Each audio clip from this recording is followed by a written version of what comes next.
World cup 2023 முதல் மேட்ச்ல இருந்தே பெருசா பேசப்பட்ட ஒரு பெயர் ரச்சின் ரவீந்திரா அப்படின்னே சொல்லலாம். இந்த வருஷம் வேர்ல்டு கிரிக்கெட்டோட ஃபைன் ரச்சின் ரவீந்திரா அப்படிங்கிறதுல எந்த ஒரு டவுட்டுமே கிடையாது. இந்த வேர்ல்டு கப் நடக்கிறப்பையும் சரி, அது முடிஞ்சதுக்கு அப்புறம் சரி, அவர் ஐபிஎல் ஆக்ஷன்ல பயங்கரமான விலைக்கு போவார் அப்படின்னு சொல்லிட்டு பல கிரிக்கெட் எக்ஸ்பர்ட்ஸ் ப்ரெடிக்ட் பண்ணியிருந்தாங்க.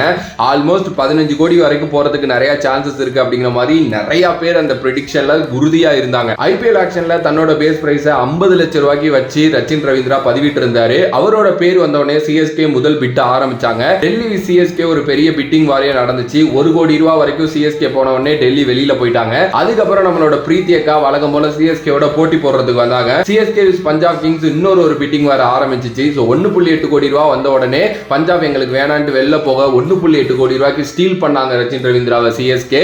ஆனா இது ஒரு சூப்பரான போனஸ் ஆப்ஷன் அப்படிங்கிற மாதிரி பிளமிங்கும் வந்து பாத்தீங்கன்னா சொல்லியிருந்தாரு.